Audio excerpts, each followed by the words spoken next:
सभी चिकित्सकगणों को नमस्कार। मैं डॉक्टर अखिलेश नारायण सिंह, नारायण हर्बल स्पैजरी का डायरेक्टर। अभी हाल ही में एक पुस्तक इलेक्ट्रो होम्योपैथी की 5वीं पुस्तक है यूँ तो।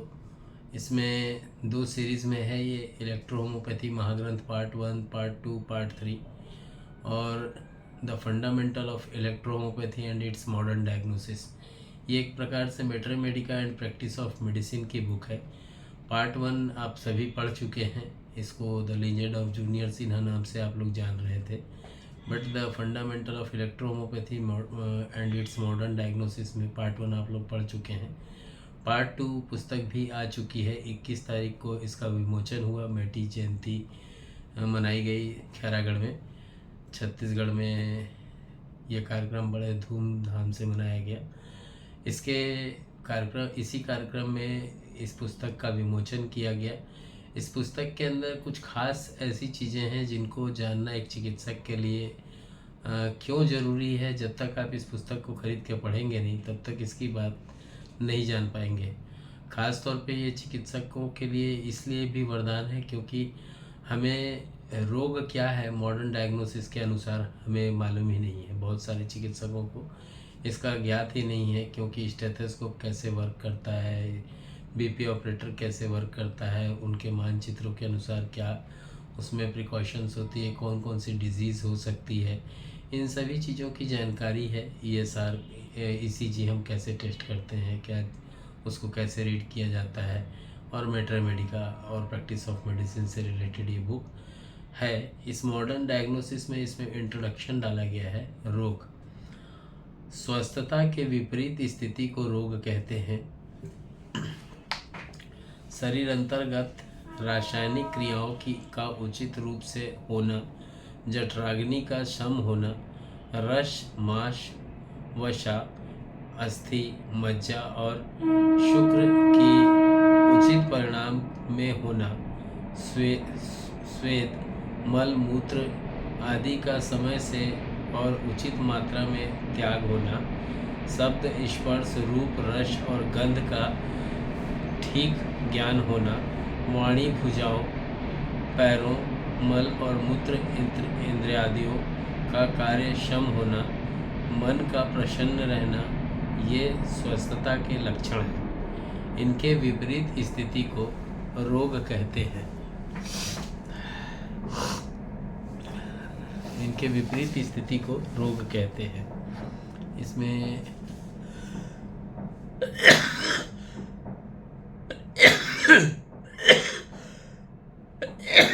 उदाहरण के लिए यदि किसी व्यक्ति को उपयुक्त सभी लक्षण ठीक है, केवल मन प्रसन्न नहीं है, तो उसे स्वस्थ नहीं कह सकते हैं और उसके मन को प्रसन्न करने की चिकित्सा होनी चाहिए। एक व्यक्ति जो किसी प्रियजन की मृत्यु से शोकाकुल है, वह किसी उत्तरदायित्व को निभाने में उतना ही असमर्थ हो सकता है जितना कि एक ज्वर से फीवर से पीड़ित व्यक्ति। अतः वह अस्वस्थ है। यदि कोई व्यक्ति अत्यंत क्रोध में है और तब भी उसकी कामेंद्रियां संतुलित कार्य करने में अक्षम होगी और वह जब तक क्रोधाभूत है तब तक स्वस्थ कहलाने योग्य नहीं है, ये मानना चाहिए। एक उदाहरण देता हूँ। एक दूसरा उदाहरण ले। एक व्यक्ति उचित आहार करता है, समय पर मलमूत्र का त्याग करता है, उसकी ज्ञानेंद्रियों और कामेंद्रियों ठीक काम कर रही हैं, क्रोध, शोक आदि से भी अभिभूत नहीं है, परंतु उसके मूत्र में शकरा जाती है, तो वह अस्वस्थ है। इसके साथ ही यदि उसकी त्वचा पीड़िकाएँ की कंड होती है और तभी कभी कभी फीवर भी हो जाती है, तो एक सामान्य व्यक्ति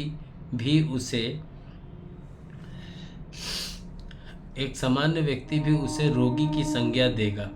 और यदि वे ही लक्षण तीव्र रूप से उपस्थित होकर उसके चारपाई पर लेटने को बाध्य कर दे तो कोई भी उसे रोगी कहने में नहीं हिचकिचाएगा।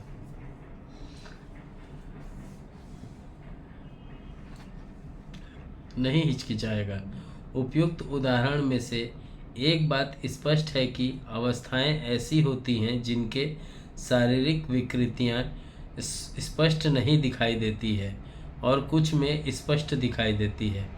प्रथम उदाहरण में विकृति मानसिक है और दूसरे में शारीरिक। अतः प्रथम प्रकार की विकृतियों को मानसिक रोग और दूसरी जो प्रकार की विकृतियों को शारीरिक रोग कहते हैं। अर्थात अधिष्ठान भेद से रोग दो प्रकार के होते हैं, मानसिक और शारीरिक। हम लोग की मेडिसिन भी दो प्रकार की होती हैं, एक फिजिकल और एक एनाटॉमिकल। ठीक उसी प्रकार से क्रोध, शोक, भय, लोभ, मोह, विनम्र, उन्माद, पागलपन, हिंसा, चोरी, असत्य बोलना, आत्महत्या और अपराध करने की प्रवृत्ति आदि मानसिक रोग हैं तथा ज्वार, सूल, पिंडिका, कंड, खांसी, जुकाम, मूत्र अवरोध, मधुमेह आदि शारीरिक रोग। यद्यपि ये कष्ट रूप से दो भिन्न प्रकार के रोग समूह हैं, परंतु मन और शरीर का पारंपरिक संबंध इतना घनिष्ठ है। शारीरिक रोग का प्रभाव मन और मस्तिष्क, मानसिक रोग का प्रभाव शरीर पर अवश्य पड़ता है तथा एक प्रकार के रोग दूसरे प्रकार के रोगों की उत्पत्ति में सहायक होते हैं। मानसिक रोगवताओं का तो यही एक कहना है कि अधिकांश रोगी का जड़ मन में है और उनकी मानसिक चिकित्सा मात्र से शांत किया जा सकता है। किससे? इलेक्ट्रोहोमोपैथी से। मनोवैज्ञानिक के विकास से के धीरे धीरे यह स्पष्ट होता चला जा रहा है कि संसार में मानसिक रोगी की संख्या शारीरिक रोगियों से कम नहीं है और यदि मानसिक रोग की इस चिकित्सा और समुचित प्रबंध किया जाए तो चिकित्सालयों की आधी चारपाइयों पर मानसिक रोगी अधिकार जमा लेंगे। जैसे जैसे संसार में औद्योगिकीकरण की प्रवृत्ति बढ़ती जा रही है, वैसे वैसे मानसिक रोगों की संख्या भी बढ़ती जा रही है। वैज्ञानिकों का यह भी कहना है कि चिकित्सा के नियमित आने वाले अधिकांश मानसिक व्याधियों से जिनका प्रकटीकरण शारीरिक लक्षणों से होता है, पीड़ित होते हैं। जिन शारीरिक रोग के बारे में यह सिद्ध हो, मन क्रिया रोग, जिसमें फाइकोसोमैटिक डिजीज कहते हैं, जैसे पेप्टिक अल्सर। इसमें एक और आता है फिजिकोसोकोमैटिक रिम्यूटिज्म आदि। शारीरिक रोग का तो प्रायः मन का मेन क्या सर्दी है तो बोलते नहीं बन रहा है, ऐसा लग रहा है रीडिंग कर रहा हूँ मैं, बट मुंडी ऊपर करते भी नहीं बन रहा है, नीचे करते भी नहीं बन रहा है। शारीरिक रोग का तो प्रायः मन का प्रभाव देखने को मिलता है। जैसे यदि किसी व्यक्ति को दिनों में ज्वरक्रांत है तो उसका मन स्वाभाविक रूप से चिड़चिड़ा हो जाता है, उसको कोई भी बात अच्छी नहीं लगती और जो लोग दिन रात उसकी सेवा में लगे रहते हैं उन्हीं को वो कभी कभी अपना सबसे बड़ा शत्रु समझने लगता है। दवा उसको विष के समान लगती है और विष को ही वह अमृत समझने लगता है। तीव्र फीवर और विषमयता, जिसमें टॉक्सिन बढ़ने के वजह से कोई प्रलाप प्रायः देखने को मिलता है। कुछ मानसिक रोगों को तो शारीरिक विकृतियों से ही उत्पन्न होते देखा गया है, जैसे मस्तिष्क में ट्यूमर से पागलपन का सर्वाधिक जो मस्तिष्क जो बोलना चाहिए एनिफिलेंटाइटिस जेरेथ्रिसिया से उत्पन्न जो मानसिक विकृति होती है उसमें शरीर अंतर्गत रासायनिक क्रियाओं की विकृति, ब्रेन मैटर की विकृति देखी जाती है। बहुत दिन से क्लास नहीं दिया था तो क्लास में सोचा दे देता हूँ। और ये एंडोक्राइनो जो ग्लैंड्स होते हैं और नर्वस सिस्टम की जो विकृतियाँ होती हैं वो भी मानसिक विकार के होने के कारण ही सर्वविदित होती हैं। तो ये इलेक्ट्रोहोमोपैथी की the fundamental of electro homoeopathy and its modern diagnosis है। इसको जैसे एक एलोपैथी वे में लिखा जाता है उसी प्रकार से लिखा है मैंने। इसमें कुछ एक पेज की मैं बिल्कुल इसका बताना चाहूँगा क्योंकि बहुत मेहनत लगती है एक पुस्तक को लिखने में।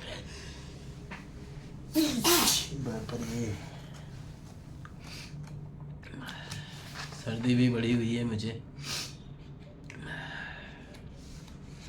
तो ये एक पुस्तक है, जैसे अगर हम चेहरा पढ़ना चाहते हैं तो हम एक चिकित्सक होकर के चेहरे को कैसे पढ़ते हैं। चेहरे पर सूजन हो तो उसका तुरंत आभास हो जाता है। आँखों के अगर चारों ओर कोई सूजन हो तो इसको किडनी की डिजीज़ से कांटेक्ट किया जाता है।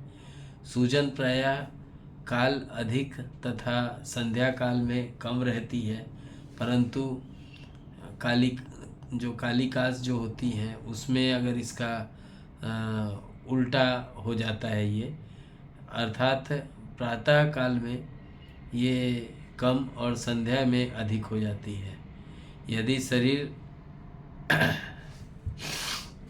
यदि पूरे चेहरे पर कुछ न कुछ सूजन के साथ पैरों में या उसके जो पिंडल होते हैं उसमें भी वो सर्वांग शोक का ही एक अंग समझना चाहिए इसको। जैसे माइसोडर्मा की जो सूजन होती है उसको दबाने पर गड्ढा नहीं पड़ता, वह कहीं कड़ी सूजन होती है। चेहरे पर कहीं अगर सूजन है तो सेक्लोडर्मा में भी होती है, जिसमें शीत पित्ती जिसको अर्टिकेरिया की जो सूजन होती है, विशेष प्रकार की एक कुंडू युक्ति होती है। आँखों के चारों ओर पुरानी सूजन, उकवात, पक्ष में शोध और इसको एरिसिप्लेस आदि में होते हैं। उनसे कांटेक्ट करके चेहरे के जो रंग की बात करें तो चेहरे का रंग जो होता है वो बहुत ही मतलब बहुत सी जानकारी को देता है। अगर हम देखते हैं पीलापन है तो देखते हैं कि उसकी पोलैरिटी कम होगी। नींबू के समान पीलापन है तो उसमें देखते हैं तो वो समझ में आता है कि हाँ इसमें ब्लड की कमी है। अगर वही तेज पीलापन देखते हैं तो उसमें उसको अगर हरापन साथ में लेकर के दिखता है तो उसमें देखते हैं तो वो जॉन्डिस होता है। अगर हम प्रारंभिक कॉम्प्लेक्स की बात करते हैं तो अगर किसी को तीव्रता क्रांत है तो उसमें हम लोग देखते हैं तो उसमें पित्तमय होता है जिसको क्लोजेमिया कहते हैं। इसी प्रकार से नीलिमा युक्त अगर कपोल हो गया है तो उस जगह पे एसेटिव हार्ट फेलियर कहा जाता है, अर्थात उसमें कैंजेंटाइटिल हार्ट डिजीज रोग से वो ग्रसित होता है। इसी प्रकार से एडेसिनिक रोग जिसमें होमोक्रोटोमेटोटाइटिस और माउगर का जो रोग होता है जिसको न्यूरोफाइब्रोमेटोसिस, वो भी चेहरे पर भूरापन दिखाते हुए अपना रूप दिखाता है। इसी प्रकार से अगर हम बाहर की नली निकली हुई आँख, जैसे कई लोगों को देखे होंगे आप लोग कि पेशेंट जो होता है वो एक्सोपैथामलस लेकर के उसकी आंखें बाहर की ओर निकली हुई दिखाई देती हैं। तो थायराइड ग्लैंड की उस विकृति में होता है जिसमें ग्रंथि अधिक क्रियाशील होकर के अधिक अंतस्राव उत्पन्न करती है। यदि एक ही आँख बाहर निकली हुई है तो आँख की स्थानीय सुख, जिसको चक्षु रोग कहते हैं, वो समझना चाहिए। शरीरस्थ द्रव की अगर कमी है, डिहाइड्रेशन व्यक्ति को हो रहा होगा, तो ग्रीवा स्थिति जो तंत्रिकाएं जो होती हैं उसमें घात और चीरकारी एवं दुर्बलता उत्पन्न करने वाले रोग में आंखें अंदर को घुसी हुई दिखाई देती हैं। आँख की कंजक्टिवाइटिस अधीरता में पीलापन लिए हुए होती हैं।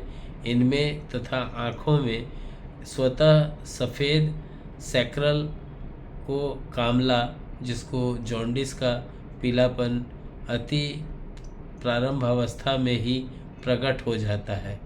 तीव्र अकालता और वृद्धावस्था में भी आँखों का श्वेत भाग पीला हो जाता है। यकृत में रोग और जन्मजात हार्ट डिजीज़ में यह नीला हो सकता है। आँखों का पीलापन अरक्ता में एवं नीलिमा हृदय रोगी में होती है। शीत के कारण आँख, ओठ और चेहरा जो होता है वो नीला होता है। सिफिलिस होता है तो गहरा कटाव होते हुए तथा जन्मजात और चिकित्सकीय सिक्लिंस होता है, उसमें ये केवल निशांत रहते हैं। ज्वार भेंट में भी गड़बड़ तथा मुख द्वार संख्या लेने पर ओठ सूखे हुए रहते हैं और रशिका में अवरोध, मूर्छा, जिसमें किडनी जो बोलना चाहिए, किडनी नहीं बोलना चाहिए, आयोडोसी एक्टिम तथा मुख के जिसको हम लोग स्टोमेटाइटिस भी कहते हैं, तो ऐसा व्यक्ति जिसको होता है तो मुख के लकवे में ये मुख खुला हुआ रहता है, जिसको निमोनिया आदि में मुख के कारण पे वहाँ पे लगेगा जैसे पका हुआ है, पूरा छाला जैसा महसूस होगा। वैसे ही व्याग्रा, कई लोग व्याग्रा खाते हैं, कई लोग विटामिन बी, व्याग्रा बोल रहा हूँ, हाँ, जैसे कई लोग व्याग्रा खाते हैं, कई लोग हीटिंग चीज़ें खाते हैं, कई लोग शिलाजीत वगैरह खाते हैं, तो उससे भी कई लोगों को छाले हो जाते हैं। तो उससे जो छाले होते हैं तो वहाँ पे आप जब देखेंगे तो वो छाले कैसे लगते हैं, जैसे पके हुए लगेंगे, पके हुए जैसे मतलब स्टेमोटाइटिस टाइप का देखने से लगेगा। विटामिन बी की कमी होगी या सिफिलिस होगा तो मुख के जो कोणे जो होते हैं वो कटे हुए महसूस होते हैं।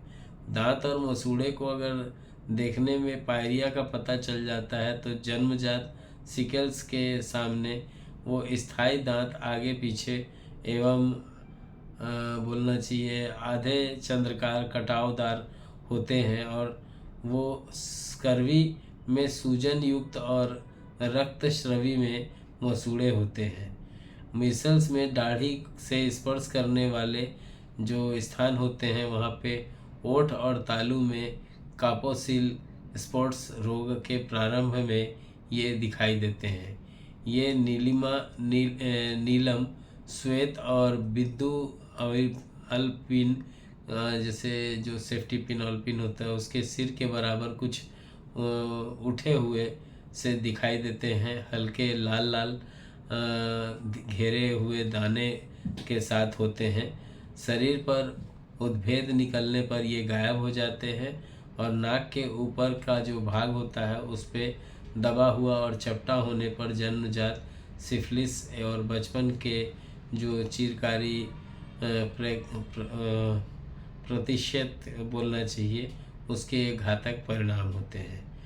जीव देखने पर से अनेक महत्वपूर्ण बातें भी मालूम होती है, क्योंकि जीव जो होता है वे स्वच्छ और गीली होने पर उसमें सफ़ेद और भूरा आवरण दांत, मसूड़े, टॉन्सिल, गले आदि के रोगों अथवा आवश्यक अत्यधिक धूम्रपान से हो सकते हैं। अधिकांश ज्वार में कुछ न कुछ आवरण रहता ही है। तो ये कि पुस्तक अपने आप में क्यों ज़रूरी है, कैसे मैंने अपने एक एक करके स्टेप वाइज सीखते हुए सभी तथ्यों को लिखते हुए, ये एक्चुअल में इलेक्ट्रो होम्योपैथी सीरीज़ में पहली पुस्तक होनी चाहिए थी, बट सभी को अपना अपना हड़बड़ था, धीरे धीरे लोगों ने अपना कराते चले गए, लास्ट में जो एक्चुअल चीज़ थी वो रह गई। और ये एक पुस्तक है जिस पुस्तक को अगर आप लेके पढ़ते हैं तो कैसे ट्रीटमेंट किया जाना चाहिए। जैसे अगर मैं टेम्परेचर की बात करता हूँ तो शरीर का तापमान, तो शरीर का तापमान मुख्यतः 98.4 डिग्री फ़ारेनहाइट से लेकर के 37 डिग्री सेंटीग्रेड तक होता है। इससे अधिक तापक्रम रोग को परिचायक और इसका अनुभव रोगी का शरीर स्पर्श करने पर होता है। कभी कभी पसीना और वायु के स्पर्श से त्वचा ठंडी हो जाती है, परंतु शरीर सामान्य से अधिक तापक्रम लिए हुए रहता है। ये एल्जिड, मलेरिया, टॉक्सीमिया आदि में जो भी डिजीज़ होती है उसमें त्वचा का तापक्रम वास्तविक तापक्रम से अति न्यून होता है। अतः वास्तविक तापक्रम का सहायक जो तापक्रम नापने के लिए थर्मामीटर सूखी हुई कक्षा में अथवा मुख के जीवा के नीचे लगाया जाता है। बच्चों में रान तथा बेहोश रोगी के गुदा अंश में F तक कम होता है। कितना F? अगर हम बात कर रहे हैं कक्ष का तापक्रम जो टेम्परेचर होगा वो मुख्य तापमान से 5 डिग्री से 1 डिग्री अंश तक फ़ारेनहाइट कम होगा। और प्रातः काल में जो तापक्रम जो संध्या का तापक्रम होगा वो 1 अंश से अधिक हो सकता है। यह भी ध्यान रखने वाला बात होता है कि अनेक स्वस्थ व्यक्तियों का तापक्रम 98 डिग्री फ़ारेनहाइट से कुछ कम या अधिक हो सकता है। यह तो औसत एवरेज तापक्रम है। इसी प्रकार से थर्मामीटर के लिए भी लिखा है, और ये एक 4 इंच वाला शीशे की जो नलिका होती है, एक और बहुत कमज़ोर और पतली शीशे की बनावट लिए हुए होता है। इसके अंदर मर्क्यूरी पारा भरा रहता है और ये पारा के रंग का ही दिखाई देता है। इसे वाल्व कहते हैं। शेष भाग मोटे शीशे का बना रहता है। ये भाग साधारणतः तिकोना होता है जो 2 से पारदर्शक तथा और एक ओर से अपारदर्शक होता है। इस पर चिन्ह लगे रहते हैं। पारा वाले भाग की ओर 94 डिग्री फ़ारेनहाइट तथा दूसरे छोर पर 108 या 110 का चिन्ह होता है। प्रत्येक बड़ी रेखा 1 अंश ताप 1 डिग्री फ़ारेनहाइट बताती है। 2 बड़ी रेखाओं के बीच में 4 छोटी रेखाएं होती हैं। प्रत्येक छोटी रेखाएं दशमलव अंश मतलब 0.02 डिग्री फ़ारेनहाइट अंश ताप प्रदर्शित करता है। 98.4 degree Fahrenheit equal to 37 degree centigrade से अथवा 98.6 डिग्री फ़ारेनहाइट से लेकर के इस कंडीशन में भी 37 डिग्री सेंटीग्रेड पर एक लाल रंग की तीर या चिन्ह का निशान होता है। ये नॉर्मल या स्वस्थ ताप की सूचिका है। चिपटे प्रकार के भी थर्मामीटर बाज़ार में आते हैं। थर्मामीटर देखने में सुविधाजनक है, परंतु साथ ही साथ ये कमज़ोर भी होता है और अधिक झटका लगने से इसके अंदर की जो नली होती है ये टूट भी जाती है। तो इसीलिए आजकल डिजिटल चलता है, बट डिजिटल संभावनाओं को जन्म देता है ना। मैनुअल होता है। इसी प्रकार से पल्स के लिए भी लिखा है। सभी चीज़ों को जो चीज़ें ज़रूरत पड़ती है, पल्स है। अगर हम लोग बात करते हैं राइदम की तो राइदम है। अगर हम लोग बात करते हैं बोलना चाहिए सर्कुलेटरी सिस्टम तो सर्कुलेटरी सिस्टम है। स्टेथोस्कोप के बारे में भी लिखा है। जैसे स्टेथोस्कोप, इसमें एक चेस्ट पीस होता है।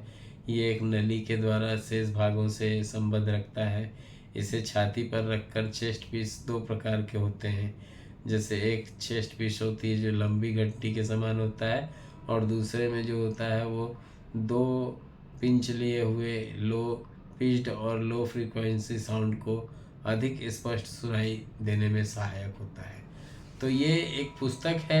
इस पुस्तक में मैंने काफ़ी प्रयास किया है और उन तथ्यों को रखा है। अगर आप इस पुस्तक को लेके पढ़ते हैं तो मुझे बताने की आवश्यकता नहीं होगी कि आप 38 मेडिसिन से क्या कर सकते हैं, क्योंकि सीएमई तो देना आसान है, बट जो डाटा कलेक्ट करके जो चीज़ों को प्रस्तुत किया जा रहा है और अभी तक जो हमने किया ये उसकी अंतिम कड़ी है।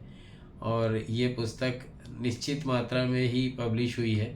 अगर किसी को लगता है कि हाँ ये पुस्तक मुझे लेनी चाहिए तो इस पुस्तक का मूल्य जो है 2150 है, बट अभी आप इसे ले सकते हैं मात्र 1750 रुपये में।